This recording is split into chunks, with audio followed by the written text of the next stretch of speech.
Hey everyone, welcome back to our new session. और guys, यहाँ पे अब हम लोग स्टार्ट करने जा रहे हैं object oriented programming using Java का पहला यूनिट, जो कि है हमारा unit 1 basic of Java programming. Okay, तो चलिए स्टार्ट करते हैं पहला यूनिट और समझते हैं क्या क्या चीज़ जानने वाले। तो इसमें हम लोग जावा प्रोग्रामिंग के रिलेटेड जो भी बेसिक चीज़ है, जैसे कि प्रोग्रामिंग होता क्या है, जावा है क्या, जावा के कोड को हम कैसे रन करवा सकते हैं, ऑपरेटर क्या होता है, जावा में कौन-कौन सा कीवर्ड होता है, कैसे कंडीशनल स्टेटमेंट को लिख सकते हैं, लूप क्या होता है, जावा में हम लूप को कैसे लिख सकते हैं। उसके बाद हम बात करेंगे मेथड्स क्या होता है, सब कुछ जो भी बेसिक रिक्वायरमेंट है हमारा जावा प्रोग्रामिंग का, वो सब हम सीखेंगे ही सीखेंगे। और साथ में जो बेसिक है जावा का ऑब्जेक्ट ओरिएंटेड प्रोग्रामिंग स्टार्ट करने से पहले तक में, वो सब कुछ हम लोग यूनिट 1 में कवर करने वाले हैं। ओके, तो चलिए स्टार्ट करते हैं अपना यूनिट 1, जो कि है बेसिक ऑफ जावा प्रोग्रामिंग। और ये जो भी पहला यूनिट है, अगर आप पहले कभी कोई भी लैंग्वेज पढ़े होंगे, तो वहाँ पे आपको ये बहुत ज़्यादा ईज़ी लगने वाला है, क्योंकि वही सब चीज़ को हम क्या करने वाले हैं, यहाँ पे रिपीट करने वाले हैं, लेकिन जावा प्रोग्रामिंग के पॉइंट ऑफ व्यू से। ओके, तो अगर पहले से आप प्रोग्रामिंग लैंग्वेज कोई सीखे हैं, तो आपको यहाँ पे सब कुछ ए टू जेड ईज़ी लगने वाला है। और जो पहले से कुछ नहीं पढ़े हैं, कोई भी प्रोग्रामिंग लैंग्वेज नहीं पढ़े हैं और पहली बार ही जावा पढ़ रहे हैं, उनको भी समझ में आने वाला है। ओके, तो जो पहले से पढ़ चुके हैं उनके लिए भी, और जो पहले से नहीं, उनके लिए भी ये इम्पोर्टेंट होने वाला है सेशन, क्योंकि जावा का बेसिक ही ये है। पर जब हमारा नेक्स्ट यूनिट आएगा, तो नेक्स्ट यूनिट तभी आपको समझ में आएगा जब आपका यूनिट 1 कंप्लीट रहेगा। ओके, तो चलिए स्टार्ट करते हैं यूनिट 1। और जो पहली बार पढ़ रहे हैं उनके लिए भी पूरा बेसिक से होने वाला है। ओके, तो चलिए स्टार्ट करते हैं unit 1 basics of Java programming. Basic of Java programming, जैसा कि हमने बोला, जो पहली बार पढ़ रहे हैं उनके लिए बेसिक से स्टार्ट होगा, और जो पहली बार नहीं से पढ़ के आए हैं, कोई प्रोग्रामिंग और लैंग्वेज पढ़ के यहाँ पे आए हैं, तो उनके लिए थोड़ा सा ईजी होने वाला है। ओके, चलिए समझते हैं सबसे पहले व्हाट इज प्रोग्रामिंग। प्रोग्रामिंग आखिर है क्या? तो प्रोग्रामिंग का सिंपल सा मतलब होता है, हम अपने कंप्यूटर सिस्टम को स्टेप बाय स्टेप ये चीज़ बताते हैं, हमको करना क्या है, इंस्ट्रक्शन उसको देते हैं, जहाँ ये चीज़ ऐसे होता है, ये चीज़ ऐसे होता है, तो उसको हम लोग क्या बोलते हैं, प्रोग्रामिंग बोलते हैं। इसको अगर हम टेक्निकल भाषा में बोलेंगे, ये प्रोग्रामिंग आखिर है क्या? प्रोग्रामिंग हम बोल सकते हैं, programming is the process of giving step by step instruction to a computer to perform a specific task. इसको हम लोग क्या बोलते हैं? इसको हम लोग बोलते हैं प्रोग्रामिंग। एवरीवन, आगे बढ़ने से पहले आपको एक चीज़ बता दें कि इस सेशन का अगर आपको नोट्स चाहिए, जो इस अभी आप लेक्चर देख रहे हैं, अगर इसका आपको नोट्स चाहिए, तो आपको क्या करना है, इस वीडियो पर आपको लाइक कर देना है। और जैसे ही इस पे 100 प्लस लाइक हो जाएगा, तो आपको ये नोट्स जो है वो आपको शेयर कर दिया जाएगा। ओके, तो फटाफट से जो भी लेक्चर देख रहे हैं, तो लाइक करना मैंडेटरी है, आप लाइक ज़रूर करें। जैसे ही लाइक का टारगेट कंप्लीट होगा, वैसे ही आपको नोट्स शेयर कर दिया जाएगा। ओके, तो खुद तो लाइक करें ही, और साथ में अपने दोस्तों को भी भेजें और बोले लाइक करो, तब आपको नोट्स मिलेगा। ओके गाइज़, तो चलिए करते हैं अब कंटिन्यू। ओके, आई होप आपको ये चीज़ क्लियर हुआ होगा। तो यहाँ पे आप कुछ-कुछ जो है टर्म लिखा गया है, उस टर्म को हम समझते हैं। जैसे कि यहाँ पे लिखा गया है इंस्ट्रक्शन। इंस्ट्रक्शन का सिंपल सा मतलब होता है, हम क्या करते हैं, उसको बताते हैं, कमांड देते हैं, जो ये चीज़ होगा तो ऐसे-ऐसे होगा। इसको हम लोग बोलते हैं प्रोग्रामिंग। आई होप आपको प्रोग्रामिंग का मतलब क्लियर हुआ हो। अब यहाँ पे 2 चीज़ और होता है, एक होता है प्रोग्राम और एक होता है प्रोग्रामर। एक होता है प्रोग्राम और एक होता है प्रोग्रामर। तो ये दोनों चीज़ क्या है? तो प्रोग्रामर जैसे कि जो काम लिखता है उसको हम लोग बोलते हैं प्रोग्रामर। जो प्रोग्राम लिखता है उसको हम लोग बोलते हैं प्रोग्रामर। लेकिन अभी प्रोग्राम है क्या? तो प्रोग्राम हमारा है, a program is a set of instruction.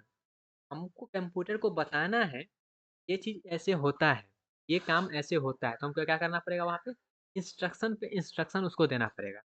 जब हम सेट ऑफ इंस्ट्रक्शन देंगे अपने कंप्यूटर को प्रोग्राम के ज़रिए, हाई लेवल लैंग्वेज के ज़रिए लिख के, तो हम लोग बोलते हैं क्या? उसको हम लोग बोलते हैं प्रोग्राम।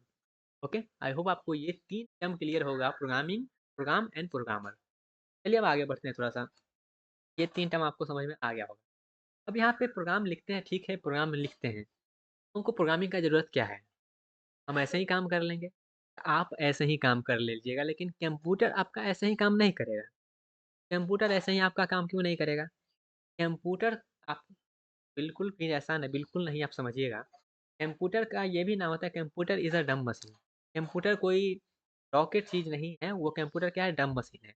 कंप्यूटर में हम प्रोग्राम को इंसर्ट करते हैं, तब वो क्या बनता है? वो बनता है हमको अच्छे से काम करके स्पीड में काम करने वाला सिस्टम। कंप्यूटर ऐसे ही कुछ नहीं, कंप्यूटर जो है बिना प्रोग्रामिंग का कुछ नहीं है। कंप्यूटर में ऑलरेडी बहुत सारा प्रोग्राम पहले से किया गया है, इसलिए आपको लगता है कंप्यूटर से हम सब कुछ कर पा रहे हैं। लेकिन बिना प्रोग्रामिंग का कंप्यूटर कुछ नहीं करेगा। और मान लेते हैं कोई नया काम आपको करवाना है कंप्यूटर से, या फिर किसी से भी आपको कोई नया काम करवाना है, तो आपको पहले ये तो बताना पड़ेगा वो काम जो है होता कैसे है। कंप्यूटर जब हमारा डम्ब मशीन है, कंप्यूटर को कुछ करने आता नहीं है, तो कंप्यूटर को आपको सिखाना पड़ेगा कि कंप्यूटर ऐसे काम होता है, ऐसे आपको अगर सम करना है तो ऐसे सम होता है। तो इसीलिए हमको क्या करना पड़ता है, जैसे कि हमको कंप्यूटर से इंटरेक्ट करना है, क्योंकि कंप्यूटर के पास जो है बहुत सारा कैपेबिलिटी है कि वो स्पीड में काम कर सके, से ज़्यादा अच्छे से काम कर सके बिना कोई एरर किए। इसलिए हम क्या करते हैं, कंप्यूटर को हम सिखाते हैं जहाँ ऐसे-ऐसे काम होता है। प्रोग्रामिंग का नीड क्या है, तो प्रोग्रामिंग का सिंपल सा नीड है, हमको कंप्यूटर से अगर इंटरेक्ट करना है तो हमको प्रोग्रामिंग आना चाहिए। क्योंकि कंप्यूटर जो है वो प्रोग्रामिंग का ही भाषा समझता है। अब थोड़ा-सा आगे बढ़ेंगे तब फिर से वहाँ पे हम ये बात को चेंज करेंगे कि कंप्यूटर प्रोग्रामिंग की भाषा को समझ सकता है। ठीक है? वहाँ पे हम कहेंगे क्या, हाई लेवल प्रोग्राम को कंप्यूटर नहीं समझ सकता है। उसको अपने 0-1 के सीक्वेंस को समझ सकता है। ये हम आगे की बात करेंगे। फिलहाल ऐसे इतना समझ लिए, कंप्यूटर से अगर हमको इंटरेक्ट करना है, तब हमको प्रोग्रामिंग का नीड है। ओके। या फिर कोई हमको सिस्टम सॉफ्टवेयर बनाना हो या फिर एप्लीकेशन सॉफ्टवेयर बनाना हो, तभी हमको प्रोग्रामिंग का नीड है। या फिर कोई टास्क को हमको ऑटोमेट करना है, तभी हमको प्रोग्रामिंग का नीड है। हमको हार्डवेयर को कंट्रोल करना है, तभी हमको प्रोग्रामिंग का नीड है। और भी बहुत सारा ऐसा एप्लीकेशन है जहाँ पे हमको प्रोग्रामिंग का नीड पड़ता है। लेकिन सबसे मेन यहाँ पे नीड जो है वो है, हमको प्रोग्राम जो है कंप्यूटर से क्या करना है, इंटरेक्ट करना है, तो हमको प्रोग्रामिंग का नीड पड़ता है। आई होप आपको ये भी क्लियर हुआ होगा जी नीड प्रोग्रामिंग है तो। अब थोड़ा-सा आप ये बात कर लें कि प्रोग्रामिंग जो प्रोग्रामिंग हमारा कितना टाइप्स का होता है। तो प्रोग्रामिंग आप जब मेनली पढ़िएगा प्रोग्रामिंग लैंग्वेज के अकॉर्डिंग, हमारे पास 3 टाइप का प्रोग्रामिंग लैंग्वेज। जैसे कि आप पहला देखिएगा तो हमारे पास एक होता है प्रोसीजरल प्रोग्रामिंग, उसके बाद होता है ऑब्जेक्ट ओरिएंटेड प्रोग्रामिंग, उसके बाद होता है फंक्शनल प्रोग्रामिंग। 3 टाइप का आप जो है प्रोग्रामिंग आप देखिएगा। एक होता है प्रोसीजरल, ऑब्जेक्ट ओरिएंटेड और फंक्शनल। अब ये 3 चीज़ आखिर है क्या? ये 3 यहाँ पे आप कैसे आ गए? हम तभी बोले जी हाँ, प्रोग्रामिंग हमको करना पड़ेगा, कंप्यूटर को कुछ बताना है तो। ओके। अब 3 टाइप से हम प्रोग्रामिंग कर रहे हैं, इसका मतलब क्या है? तो यहाँ पे वन बाय वन हम समझते हैं, जो प्रोसीजरल प्रोग्रामिंग क्या होता है, ऑब्जेक्ट ओरिएंटेड प्रोग्रामिंग क्या होता है और फंक्शनल प्रोग्रामिंग क्या होता है। तो प्रोसीजरल प्रोग्रामिंग का मतलब क्या होता है, हमको प्रोग्राम लिख रहे हैं, हम जो प्रोग्राम लिख रहे हैं, उस प्रोग्राम को हम क्या कर रहे हैं, सेंस ऑफ स्टेट में डिवाइड करें और फंक्शंस में हम डिवाइड कर रहे हैं। ये काम ऐसे होगा और वहाँ पे जो होगा सीक्वेंशियल काम चलेगा, सीक्वेंशियल। हमारा जो प्रोग्राम है वो सीक्वेंस के फॉर्मेट में, सीक्वेंस ऑफ स्टेप्स के फॉर्मेट में क्या किया गया है, लिखा गया है। ओके? तो उसको हम लोग बोलते हैं प्रोसीजरल प्रोग्रामिंग। जैसे कि आप सी लैंग्वेज इससे पहले अगर पढ़े होंगे तो अच्छा बात है, नहीं पढ़े होंगे तो नाम तो सुने ही होंगे ना। तो सी लैंग्वेज जो होता है वो होता है हमारा प्रोसीजरल प्रोग्रामिंग लैंग्वेज। ओके। उसके बाद आते हैं ऑब्जेक्ट ओरिएंटेड प्रोग्रामिंग लैंग्वेज की बात करें। ऑब्जेक्ट ओरिएंटेड में क्या होता है हमारा, जो प्रोग्राम हमारा डिज़ाइन करते हैं, हम जो प्रोग्राम को डिज़ाइन करते हैं, हम जो सेट ऑफ इंस्ट्रक्शन कंप्यूटर को देने के लिए डिज़ाइन करते हैं, वहाँ पे हम ऑब्जेक्ट एंड क्लास का यूज़ करते हैं। जो भी हमारा डाटा होता है उसमें हम क्या करते हैं, हमारा जो भी प्रोग्राम होता है वो ऑब्जेक्ट को कंटेन कर सकता है, डाटा को कंटेन कर सकता है, जो भी मेथड्स, फंक्शंस वगैरह सबको कंटेन कर सकता है। उसको हम लोग बोलते हैं ऑब्जेक्ट ओरिएंटेड प्रोग्रामिंग। जैसे कि सी लैंग्वेज का बड़ा भाई, ओके, सी प्लस प्लस, ये क्या है, ऑब्जेक्ट ओरिएंटेड प्रोग्रामिंग लैंग्वेज है। जावा क्या है, ये भी हमारा ऑब्जेक्ट प्रोग्रामिंग लैंग्वेज है। इसको हमको क्या करना है, अपने कोर्स में पढ़ना है। जावा क्या है, एक ऑब्जेक्ट ओरिएंटेड प्रोग्रामिंग लैंग्वेज है। ओके। उसके बाद तीसरा ये कौन भैया है, तो तीसरा भैया ये जो है फंक्शनल प्रोग्रामिंग। यहाँ पे जो भी हम प्रॉब्लम को सॉल्व करते हैं, जो भी हम अपना प्रोग्राम को डिज़ाइन करते हैं, वहाँ पे हम फंक्शंस के फॉर्मेट में ही करते हैं। जैसे कि हमारा पाइथन हो गया।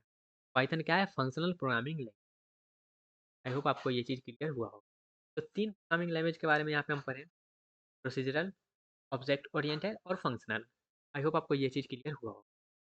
अब थोड़ा-सा बात कर लें यहाँ पे, आगे थोड़ा-सा बढ़ के, ये जो प्रोसीजरल ओरिएंटेड प्रोग्रामिंग लैंग्वेज है, इसका मतलब क्या है? आपके में हो सकता है डिफरेंस लिखने के लिए आए कि प्रोसीजरल और ऑब्जेक्ट ओरिएंटेड में क्या डिफरेंस है। ओके? तो इसलिए हम ये 2 चीज़ को क्या कर रहे हैं, थोड़ा-सा अच्छे से डिस्कस कर ले रहे हैं। तो ये जो प्रोसीजरल ओरिएंटेड प्रोग्रामिंग लैंग्वेज है, जैसे कि हम यहाँ पे एग्जांपल में लिखे क्या, यहाँ पे सीक्वेंस ऑफ स्टेप्स में लिखा जाता है, फंक्शंस के फॉर्मेट में ये आखिर है क्या? ये सब आखिर है क्या? चल क्या रहा है? बात करते हैं प्रोसीजरल ओरिएंटेड प्रोग्रामिंग लैंग्वेज, और हम क्या करने वाले हैं, प्रोसीजरल और ऑब्जेक्ट ओरिएंटेड प्रोग्रामिंग लैंग्वेज के बाद अभी तक हम जो भी सीखे हैं, राइज करने वाले हैं। ताकि आपको जो है प्रॉपर जो है लाइन क्लियर रहे, जहाँ इसके बाद ये हुआ, इसके बाद ये हुआ। ठीक, तो इसके बाद हम क्या करेंगे, स्टार्टिंग से लेकर अंत तक अभी तक हम जो किए हैं, आपको एक लाइन में अलाइन करके बताएँगे जो कैसे। तो सबसे पहले सीख लेते हैं प्रोसीजरल ओरिएंटेड प्रोग्रामिंग का आखिर मतलब है क्या? तो जैसा कि सबसे पहले यहाँ पे हम लोग बात कर ही लिए इसके बारे में थोड़ा-सा, क्या? Procedural programming is a programming paradigm that focus on procedure. क्या करता है? प्रोसीजर पे फोकस करता है, फंक्शंस पे फोकस करता है, ताकि वो कुछ ऐसी टास्क को परफॉर्म कर सके। प्रोसीजर मतलब वो स्टेप बाय स्टेप, जहाँ सीक्वेंस ऑफ स्टेप बाद ये होगा, ये होगा, ये होगा। अब यहाँ पे जो होता है, it is a step by step approach to programming. यहाँ पे क्या होता है, स्टेप बाय स्टेप अप्रोच को फॉलो करते हैं। Where programming is divided into smaller procedure और फंक्शन। यहाँ पे हमारा क्या है, कोई भी चीज़ करना है तो वहाँ पे हम जो है अलग-अलग, ये चीज़ करना है तो ये प्रोसीजर से जाओ, ये चीज़ करना है तो ये इससे जाओ। तो यहाँ पे हम क्या करते हैं, अलग-अलग जो हमारा प्रोसीजर है उसमें हम डिवाइड कर देते हैं अपने प्रोग्रामिंग को। उसके बाद यहाँ पे ये जो फंक्शंस होता है, यहाँ पे हम फंक्शंस का भी यूज़ करते हैं। यहाँ पे जो हमारा फंक्शंस होता है वो हमारा यहाँ पे उसका अटेंशन बहुत कम होता है। वो डाटा को वहाँ पे क्या कर सके। जैसे कि function is a prime focus and very little attention was given to data. Data पे हम बहुत कम अटेंशन, हाँ, फंक्शन लिख के ये फंक्शन उसको भी एक्सेस कर ले रहा है, उसको भी एक्सेस कर ले रहा है। जैसे अगर सी लैंग्वेज में आप पढ़े होंगे, बस हम एग्जांपल दे रहे हैं कि अगर पढ़े होंगे तो वहाँ पे आप पढ़े होंगे, हमारा जो कॉल बाय रेफरेंस होता है, वो हमारे मेन वैल्यू को भी बदल देता है। ओके? तो वहाँ पे डाटा को भी बदल दे रहा है फंक्शन, और वो क्या है, हमारा procedural oriented programming language. Okay? तो यहाँ पे जो प्रोसीजरल ओरिएंटेड प्रोग्रामिंग लैंग्वेज में जो फंक्शंस है, इस फंक्शंस में हम फोकस तो करते हैं, हम डाटा पे अटेंशन नहीं देते हैं। वो फंक्शन आते हैं और कुछ भी करके चला जाता है। ओके? उसका थोड़ा-सा अगला पॉइंट की बात करें, यहाँ पे जो हमारा है, बहुत अगर मान लेते हैं बहुत बड़ा प्रोग्राम हम इसमें लिख, प्रोसीजरल, इसको हम लोग शॉर्टकट में कभी-कभी पीओपी भी बोल देते हैं। प्रोसीजर ओरिएंटेड प्रोग्रामिंग में अगर हम बहुत बड़ा प्रोग्राम लिख दें, वहाँ पे अगर कोई गड़बड़ भी हो रहा है, तो वहाँ पे उसको सर्च करना बहुत ज़्यादा मुश्किल हो जाता है। वहाँ पे क्या हो जाता है, मुश्किल हो जाता है। For a long program it was very difficult to track the what data is used by user. कौन-सा फंक्शन कौन डाटा को यूज़ कर रहा है, वो मुश्किल हो जाता है उसको देखना, इसलिए यहाँ पे क्या होता है, थोड़ा-सा कॉम्प्लेक्सिटी बढ़ जाता है। ओके? तो थोड़ा-सा आगे बात करें इसके बारे में, तो यहाँ पे क्या होता है, डाटा का मूवमेंट ओपन होता है, कोई भी डाटा किसी भी फंक्शंस को यूज़ कर ले रहा है, कोई भी फंक्शन से भी डाटा को आगे चेंज कर दे रहा है। ओके? तो ये सब हमारा क्या होता है, पीओपी में चलता है, मीन्स प्रोसीजरल ओरिएंटेड प्रोग्रामिंग में। जैसे कि यहाँ पे वो लिखा भी गया है, कोई भी फंक्शन आके मुँह उठा के आएगा और कोई भी डाटा को चेंज करके चला जाएगा। ओके? तो प्रोसीजरल ओरिएंटेड प्रोग्रामिंग के बारे में आई होप आपको इतना चीज़ क्लियर हुआ। थोड़ा-सा अब आगे बढ़ते हैं और अब बात कर लेते हैं हम लोग ऑब्जेक्ट ओरिएंटेड प्रोग्रामिंग का। यहाँ ठीक है, पीओपी में तो ऐसा चल रहा है, लेकिन ओओपी में क्या चल रहा है? ये कन्फ्यूज़ मत करिएगा, जो हम ये पीओपी क्या बोल दे रहे हैं, ओओपी क्या बोल दे रहे हैं। तो एक बार आपको क्लियर कर दें, ऑब्जेक्ट ओरिएंटेड प्रोग्रामिंग, ओपी बोलेंगे तो ऑब्जेक्ट ओरिएंटेड प्रोग्रामिंग, या फिर ऊप बोलेंगे तो ऑब्जेक्ट ओरिएंटेड प्रोग्रामिंग, और यहाँ पे पॉप बोलेंगे तो आप जो है प्रोसीजर ओरिएंटेड प्रोग्रामिंग आप समझेंगे। ओके? इतना लंबा-चौड़ा नाम बोलने में थोड़ा-सा दिक्कत होता है, इसलिए हम शॉर्ट में इसको पॉप और ऊप बोल देंगे। ओके? क्लियर हुआ? अब थोड़ा-सा यहाँ पे देखिएगा, ऊप मतलब है क्या? ऊप में हम क्या कर रहे हैं? तो ऊप में हमारा जो मेन एम होता है, ऑब्जेक्ट ओरिएंटेड प्रोग्रामिंग का मेन एम क्या है? मेन एम बाइंड करना है। डाटा को और उसके मेथड को या फिर उसके फंक्शंस को आपस में जोड़ देना। ये हमारा क्या है? ऊप का मेन एम है। ताकि जैसे कि मान लेते हैं, हम उसको जब आपस में जोड़ देंगे, क्या होगा? फंक्शन को सिर्फ़ वही डाटा एक्सेस कर सकता है, कोई बाहरी वाला उसको एक्सेस नहीं कर सकता है। आपको ये जैसे कि यहाँ पे आप समझिए, थोड़ा-सा यहाँ पे हम एग्ज़ाम्पल, ऐसा एग्ज़ाम्पल लेने वाले हैं कि हो सकता है आपको मज़ा आ जाए, हो सकता है आप थोड़ा-सा गुस्सा हो जाएँ। गुस्सा नहीं होना है, ठीक है? हम बस एग्ज़ाम्पल ले रहे हैं। जैसे कि सपोज़ करिएगा, यहाँ पे मान लेते हैं एक लड़का है, ये क्या है? बॉय है। थोड़ा-सा यहाँ पे इसका आँख थोड़ा-सा अच्छा नहीं बन गया, ठीक है? थोड़ा-सा इसको अच्छे से बना देते हैं। आपको बॉय लिखने आता है? चलिए यहाँ पे देखिए कैसे बनाते हैं। ये एग्ज़ाम्पल आप समझ लिए, तो आपको ऊप में और जो है आप जो है ऊप में और पॉप में आप जो है आराम से ईज़िली समझ लीजिएगा। सबसे पहले समझिएगा क्या? यहाँ पे एक हमारा क्या है, बॉय है ये। कलाकारी देखिए हम कैसे बना रहे हैं, थोड़ा-सा गंदा बन गया। कि आप ऐसे बनाए हैं कि नहीं? हमको एक ही तरीका से बनाने आता है ये इस तरह से। आपको किस तरह से बनाने आता है देखिए बॉय लिखें और बॉय से अब देखिए कैसे बॉय बनाते हैं। ये गया ऐसे, ये गया ऐसे और आपको ऐसे बनाने आता है कि नहीं बताइएगा? हम बचपन में सीखे थे इस तरह से बनाने के लिए, बनाने आता नहीं। यह है बॉय और इधर ये कि जो है गर्ल बना देते हैं। ठीक है? गर्ल लोग गुस्सा नहीं होंगे। हमको थोड़ा-सा ड्राइंग नहीं आता है इसलिए हम इस तरह से बना दे रहे हैं। यहाँ पे बना देते हैं। अब यहाँ पे देखिएगा, जैसे कि अभी आप लोग देखते ही आ रहे होंगे डेली लाइफ में, बॉयफ्रेंड एंड गर्लफ्रेंड। तो हमारे पास एक जो है प्रोसीजरल ओरिएंटेड प्रोग्रामिंग में क्या है, यहाँ पे कोई भी किसी पे भी ट्राई कर लेता है। ओके? यहाँ पे ट्राई चलते रहता है, ट्रायल पे ट्रायल चलते रहता है। मतलब प्रपोज़ कर दे कोई और यहाँ पे ये चलते रहता है। ठीक है? तो यहाँ पे जो है हमारा मेन जो फ़ोकस होता है, जैसे कि यहाँ पे लिखा भी है, बस हम रिलेट कर रहे हैं। कोई भी गुस्सा नहीं होगा, पहले बता दे रहे हैं। ओके। यहाँ पे देखिएगा जैसे कि यहाँ पे हम लिखे हैं क्या, प्रोसीजरल ओरिएंटेड प्रोग्रामिंग में क्या है, यहाँ पे मेन एम हमारा किस पे होता है, फंक्शंस पे। फंक्शन मतलब काम कर रहा है कि नहीं, ओके, लड़की इम्प्रेस हो रही कि नहीं, उस पे काम चलता है। लेकिन यहाँ पे कौन कितना बार ट्रायल कर रहा है वो इससे मतलब नहीं होता। ओके, तो यहाँ पे मेन एम हमारा किस पे है, फंक्शन पे। डाटा पे हमारा मेन एम नहीं है कि कितना बार ट्रायल करने के बाद कोई इम्प्रेस हुआ है। ओके, तो यहाँ पे थोड़ा सा अगर बात कर ले, किधर गया पिक्चर हमारा, ये इधर है। तो प्रोसीजर ओरिएंटेड प्रोग्रामिंग में क्या है, यहाँ पे हमारा डाटा पे कोई एम नहीं है। डाटा कितना बार भी करो कोई दिक्कत नहीं। लेकिन हमारा जब आता है पिक्चर में ओप, ओप ऑब्जेक्ट ओरिएंटेड प्रोग्रामिंग, तो ये क्या कहता है, ये कहता है हम, और यहाँ पे देखिएगा पुप मतलब ये गर्लफ्रेंड बॉयफ्रेंड वाला बात।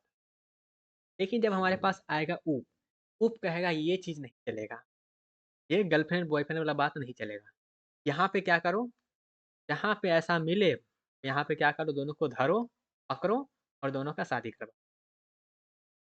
तो धरो दाएँ और यहाँ पे शादी करवा दो। ठीक है? यहाँ पे क्या करो, दोनों को आपस में बाइंड कर दो, बाँध दो। शादी के बंधन में बाँध दो। ऑब्जेक्ट ओरिएंटेड प्रोग्रामिंग क्या कहता है? ऑब्जेक्ट ओरिएंटेड प्रोग्रामिंग कहता है ये कि जहाँ ऐसा दिखे, धरो, पकड़ो और शादी करवा दो। ये आपस में बाइंड हो गए। जब ये आपस में बाइंड हो गए, तो अब कोई और इसको एक्सेस करे, ये तो काम हो गया बंद। ये काम तो हो गया खत्म। ऑब्जेक्ट ओरि हो सकता है आपको ये समझ में आ रहा हो, कहना क्या चाहते हैं। जब शादी हो जाता है, तो कोई और अब इस पे ट्राई नहीं कर सकता है।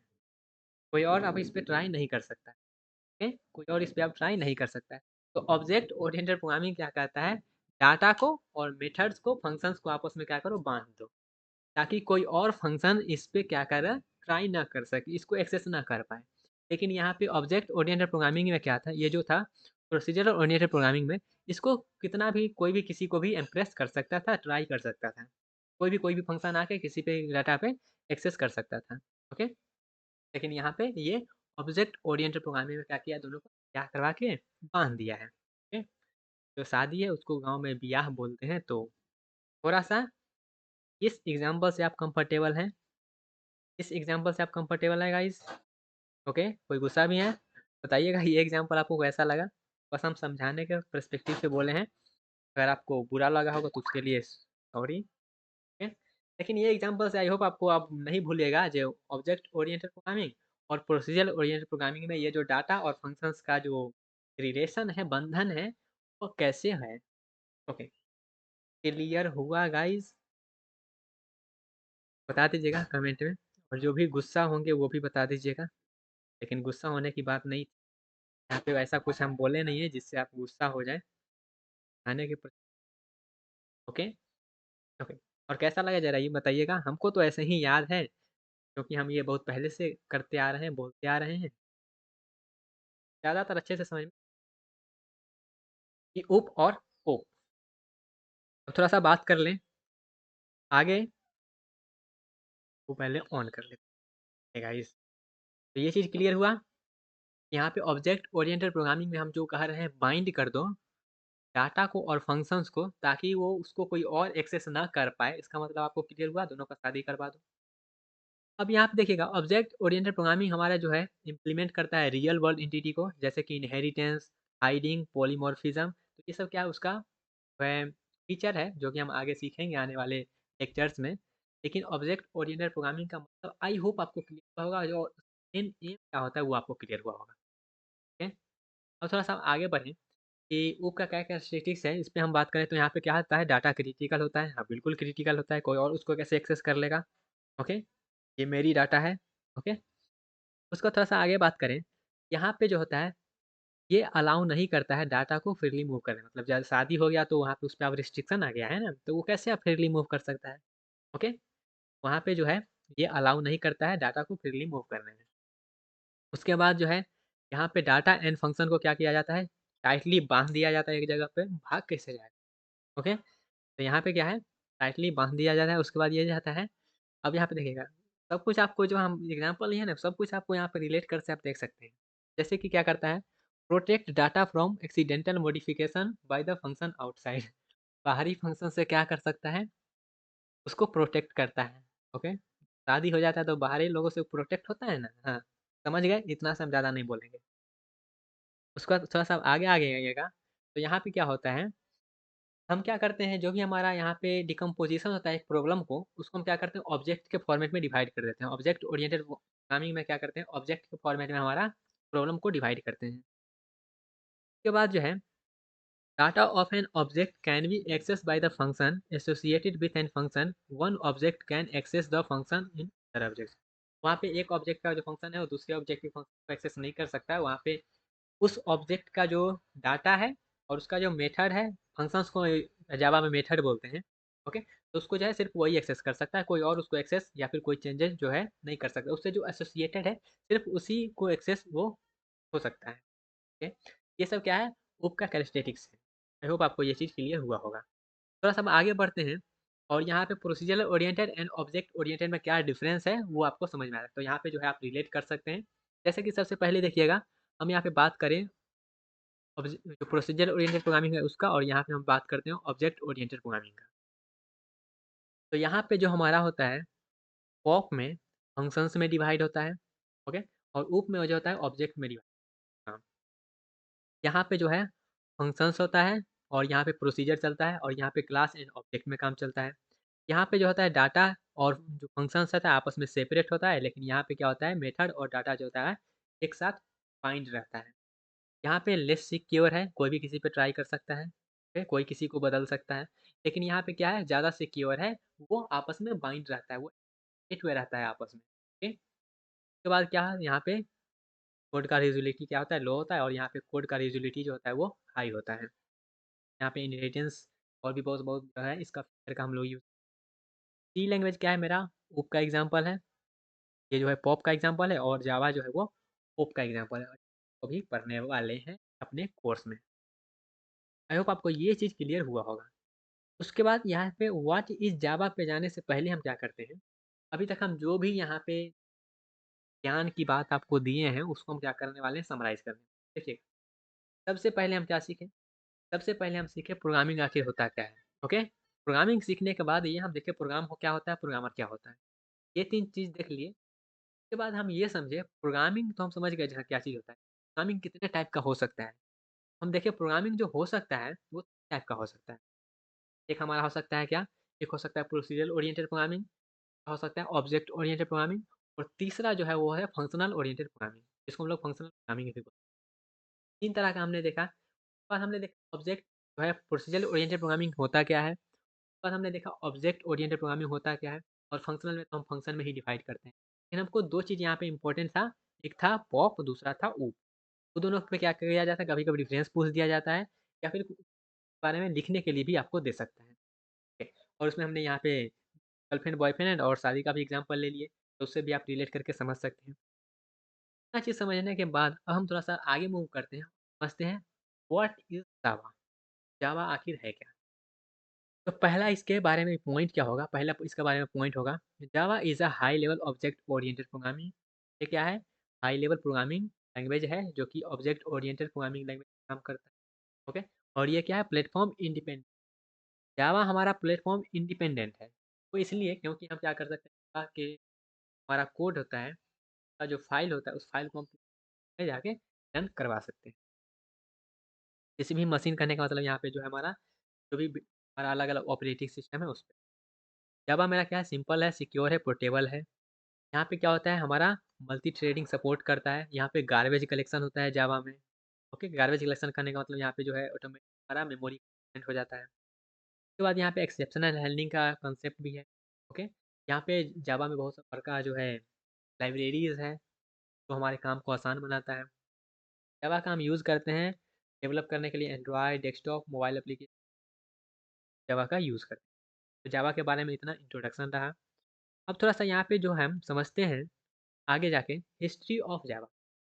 तो हिस्ट्री ऑफ जावा की बात करें, प्राचीन काल में जावा क्या था और अभी क्या है। तो जावा जो डेवलप किया गया था जेम्स गोसलिन के द्वारा, और यहाँ पे ये जो था ईयर 1991 में डेवलप किया गया है। ओके, यहाँ पे जो जावा हमारा था, the project name was Green Project and the first name of Java is Oak. Oak था क्या, इसका पहला नाम। जावा पहले नहीं, जावा का नाम पहले बचपन में जो होता है ना, कोई भी इंसान का बचपन का नाम कुछ और रहता है और बाद में आके उसका नाम और रह जाता है। ये बचपन का नाम इसका क्या था, पहले जो प्राचीन काल में इसका नाम था वो था वैक। ओके, के बाद जो है 1995 में जावा पैदा कब हुआ, जावा पैदा हुआ 1991 में। 1991 में ये पैदा हो गया। पैदा होने के बाद इसका पैदाइशी नाम क्या था, इसका पैदाइशी नाम था ओएक। बस हम लैंग्वेज यूज कर रहे हैं वो ऐसा मत समझिएगा ये गड़बड़ लैंग्वेज है, ये गांव में ऐसे ही कभी कभी फॉलो फॉलो में। तो ये जो है 1991 में आया और इसका पहला नाम था क्या था, इसका पहला नाम था ओएक। उसके बाद थोड़ा सा अब आगे जब बढ़ा, 4 साल बाद 1995 में इसका नाम चेंज करके जावा कर दिया गया। ओके, ओएक से क्या हो गया, जावा हो गया। का हिस्ट्री। उसके बाद जो है जावा हमारा पॉपुलर कब हो गया, पॉपुलर हुआ ये प्लेटफॉर्म इंडिपेंडेंट की वजह से, और ये थोड़ा सा ज़्यादा सिक्योर है, इसके वजह से ये क्या पॉपुलर हुआ। और इसको जो मेंटेन करता है, जो कंपनी मेंटेन करता है वो था ओरेकल, और अभी भी ओरेकल ही इसको क्या करता है, जो है मेंटेन करने का काम करता है। तो ये हिस्ट्री ऑफ जावा कुछ रहा, तो आप याद कर सकते, याद करने वाला है नहीं, बस आपको यह याद रखना है जावा कब आया, पहले उसका नाम क्या था, नाम कब बदल गया, और इसको कौन कंपनी जो है मेंटेन करता है, प्लेटफॉर्म जैसे ही काफ़ी ज़्यादा फेमस हो गया। तो ये सब आप हिस्ट्री ऑफ जावा में याद कर सकते हैं। ओके, आई होप आपको ये चीज़ भी क्लियर हुआ होगा।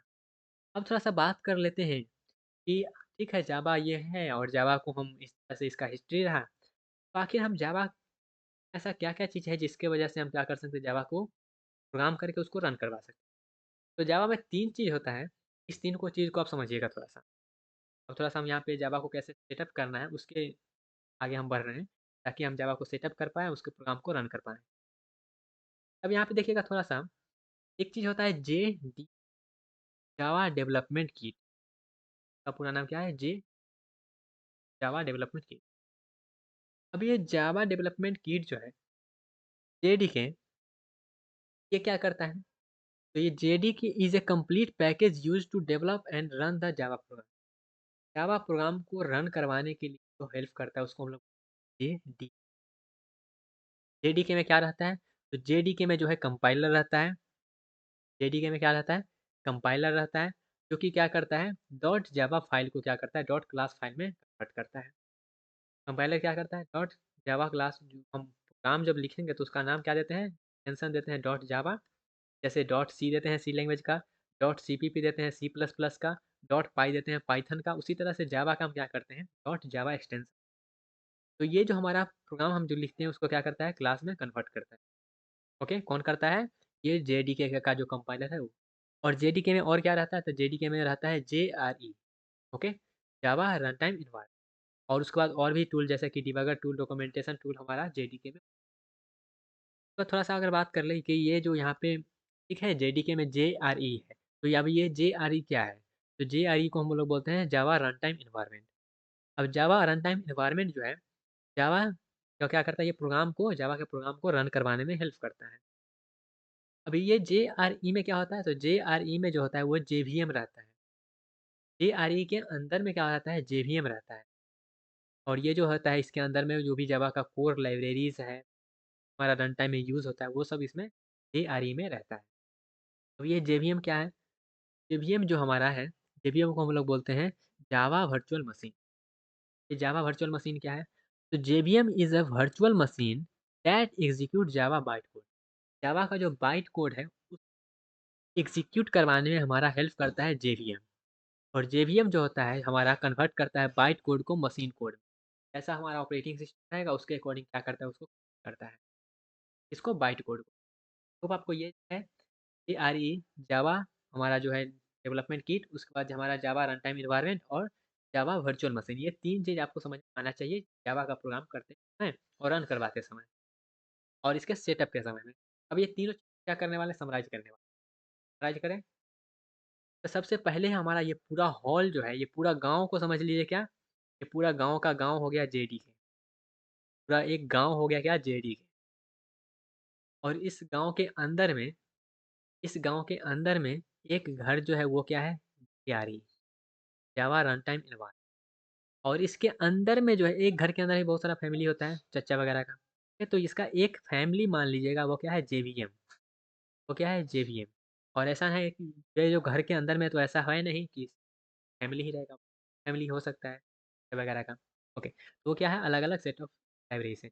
और ये JDK में ज़रूरी नहीं, जो हमारा गांव है उसमें ज़रूरी नहीं एक ही फैमिली हो, अलग अलग फैमिली, अलग अलग घर हो सकता है। तो और भी घर है, ये सब है, अलग अलग घर है। हम सिर्फ एग्जाम्पल, JDK के अंदर जो है, एक JDK के अंदर में एक JRE होता है। और एक सिर्फ JRE ही नहीं जाता, और भी जैसे कि डेवलपमेंट टूल हो गया, जावा कंपाइलर हो गया, डिबगर हो गया, वो सब चीज़ रहता है। बाद एक JRE के अंदर में एक JVM रहता है और बहुत सारा लाइब्रेरीज रहता है।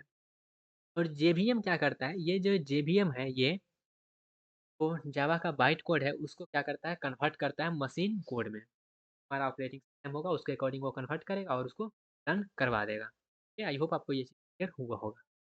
तो ये 3 चीज़ जो है आपको आना चाहिए जब आप जावा सीख रहे हैं उसके।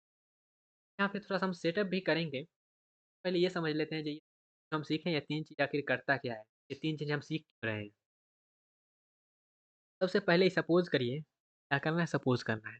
क्या सपोज़ करना है? आप एक कोई प्रोग्राम लिख रहे हैं, उस प्रोग्राम के फ़ाइल का नाम क्या है? Test dot Java. प्रोग्राम के फ़ाइल का नाम क्या है? Test dot Java. और टेस्ट डॉट जावा जो है, ये तो हमारा हाई लेवल प्रोग्रामिंग में लिखा गया है। तो क्या करेंगे, कंपाइल करके हम क्या करेंगे, इसको बाइट कोड में कन्वर्ट करेंगे। डॉट क्लास हम इसको क्या करेंगे, बाइट कोड में कन्वर्ट करेंगे। और बाइट कोड में कौन कन्वर्ट करता है, तो बाइट कोड में कन्वर्ट करता है हमारा जो है JDK का कंपाइलर। कंपाइलर का रहता है, जो कि क्या आता है, JDK में रहता है। तो क्या किया, इसको कन्वर्ट कर दिया बाइट कोड में। और ये जो हमारा सोर्स कोड होता है, सोर्स कोड मतलब जो हम प्रोग्राम लिख, वो क्या बोलते हैं, सोर्स कोड बोलते हैं। और सोर्स कोड का एक्सटेंशन जो होता है वो डॉट जावा होता है। और बाइट कोड का जो एक्सटेंशन होता है डॉट क्लास होता है। बाइट कोड में कन्वर्ट कर दिया। कन्वर्ट करने के बाद अब क्या करेगा, JVM जो है बाइट कोड को लेगा, इस बाइट कोड को लेगा और क्या करेगा, रन करवाएगा। इस बाइट कोड को JVM लेगा और क्या करेगा, रन करवाएंगे। और ये जो JRE है, प्रोवाइड करता है प्रोग्राम को रन।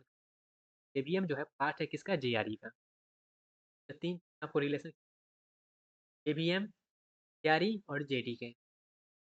अभी भी समझ में नहीं आया तो एक और यहाँ पे पिक्चर रिप्रेजेंट आपको क्लियर। जैसे अपने कंप्यूटर में हम क्या किए, प्रोग्राम लिखे जावा का, और यहाँ पे इसका नाम क्या दिए, हेलो वर्ल्ड डॉट जावा। का एक्सटेंशन क्या है, जावा।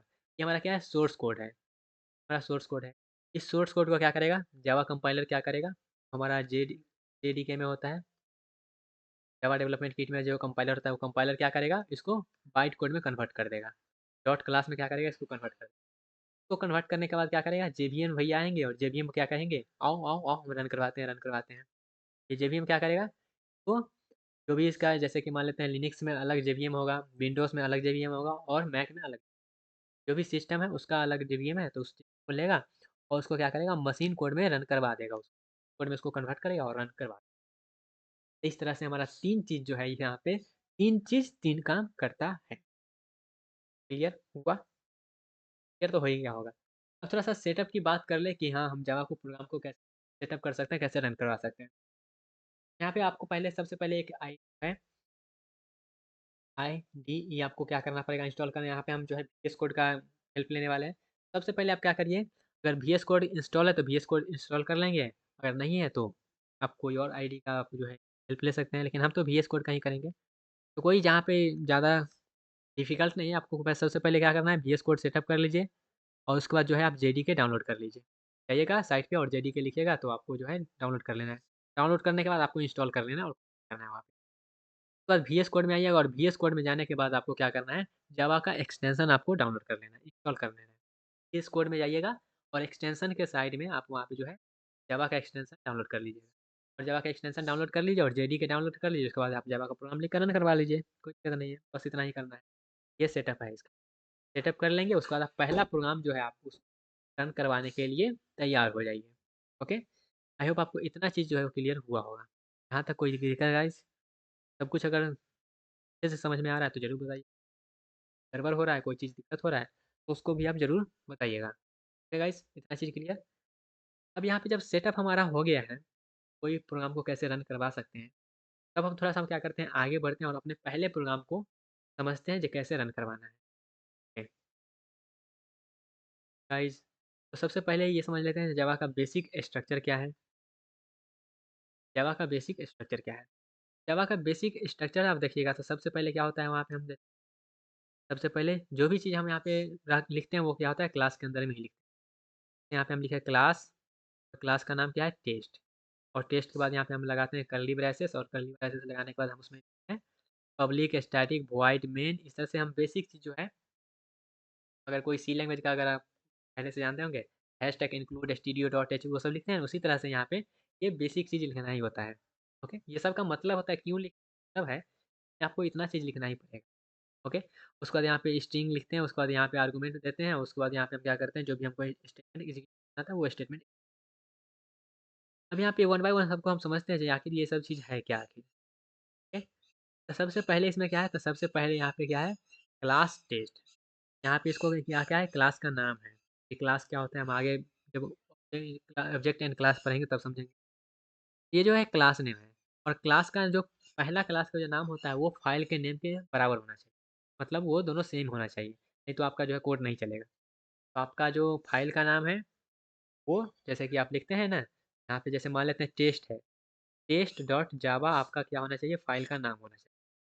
तब यहाँ पे क्या होगा क्लास टेस्ट बनेगा और कर्ली ब्रेसेस लगाइए। फिर यहाँ पे ये जो लिखा गया पब्लिक स्टैटिक वॉइड में, तो ये जावा पॉइंट जावा जैसे मेन फंक्शन कहते हैं ना, तो मेन फंक्शन क्या होता है कोई भी प्रोग्रामिंग लैंग्वेज का ये पॉइंट होता है। हम एग्जीक्यूट करना स्टार्ट करता है तो वो मेन मेथड से स्टार्ट करता है। यहाँ पे ये जो पहला है ये जावा प्रोग्राम का स्टार्टिंग पॉइंट, जिसको हम लोग स्टार्टिंग पॉइंट बोलते हैं। उसके बाद ये जो हम यहाँ पे कर्ली ब्रेसेस लिख ये क्या होता है इसको हम ब्लॉक बोलते हैं। ये ब्लॉक का स्टार्टिंग है और ब्लॉक का एंडिंग। उसके बाद यहाँ पे जो हम लिखे ये system dot out dot print ten और यहाँ पे ये इसको हम लोग क्या बोलते हैं, ये हमारा क्या होता है एक मेथड है जो कि हमारा क्या करता है आउटपुट को प्रिंट करवाने के लिए हेल्प करता है। तो जावा का बेसिक स्ट्रक्चर ये है। यहाँ पे ये चीज़ आपको मिनिमम इतना चीज़ जो आपको लिखना ही पड़ेगा। अगर मान लेते हैं ये चीज़ आप नहीं लिखते हैं तो चलेगा, लेकिन मिनिमम आपको इतना चीज़ जो एक प्रोग्राम में देखने को मिलेगा ही मिलेगा।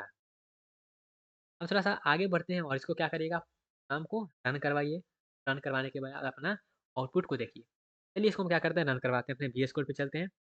चलिए वीएस कोड पे चलते हैं गाइस। क्या करना है आपको एक फ़ाइल बना लेना है सिंपल सा। यहाँ पे आइए और यहाँ पे एक एक फ़ाइल बना लीजिए। ज़रूरी नहीं है कौन-सा फ़ाइल बनाइएगा। यहाँ पे ये बता देते हैं।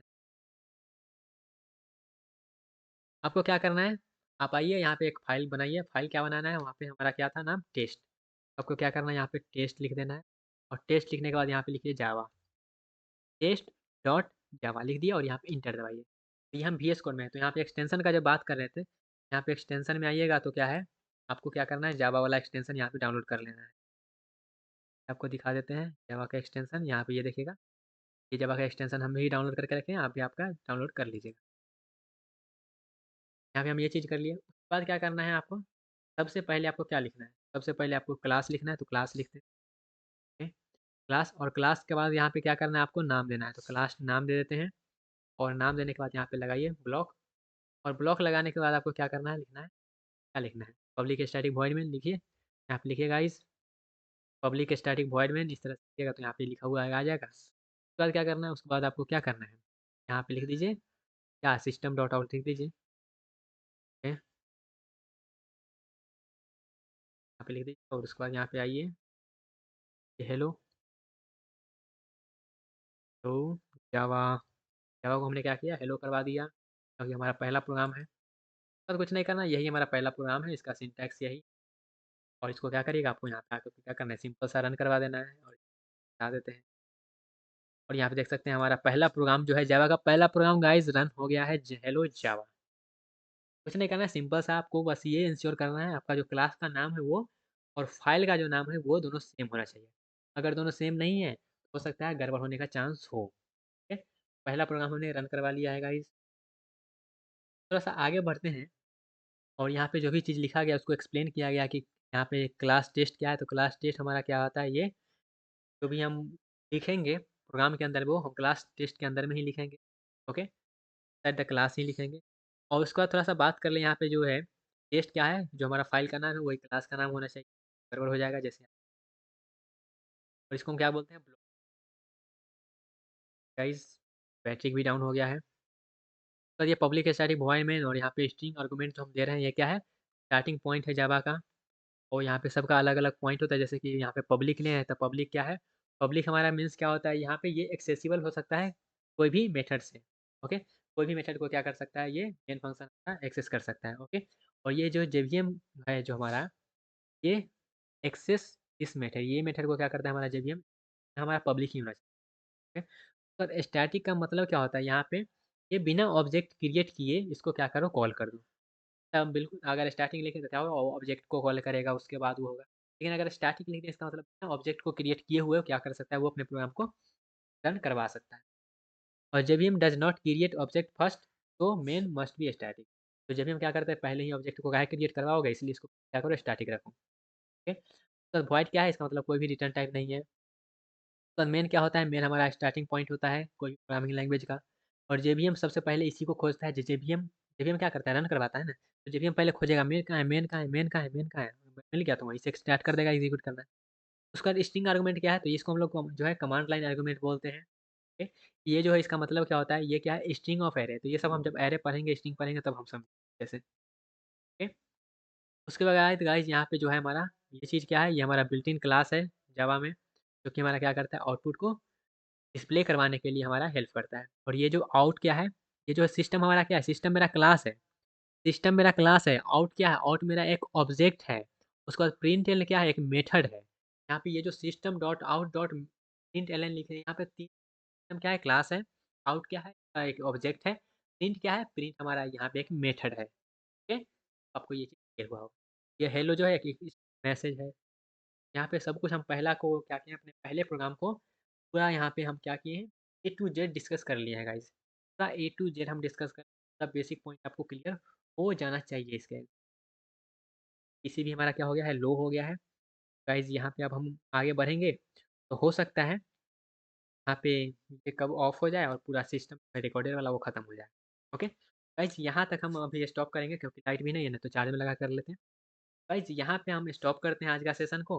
और पहला प्रोग्राम जो है आप रन करवाइए और समझिए जितना चीज़ हम किए हैं डिस्कस, वो सब आपको अच्छे से आना चाहिए। ओके, आई होप आपको सब कुछ क्लियर हो गया होगा। इस कैसा रहा सेशन आज का, कमेंट सेक्शन में बताइएगा। और कैसा एग्जाम्पल रहा, समझ में आ रहा है कि नहीं आ रहा है, या फिर ज़्यादा स्पीड हो रहा है, क्या हो रहा है, सब कुछ आपको जैसा लग रहा है वैसा ज़रूर बताइएगा। ओके, आई होप आपको सब कुछ क्लियर हो गया होगा गाइस। गाइस अपने अगले सेक्शन में, तब तक के लिए bye bye, tata take care, all the best guys.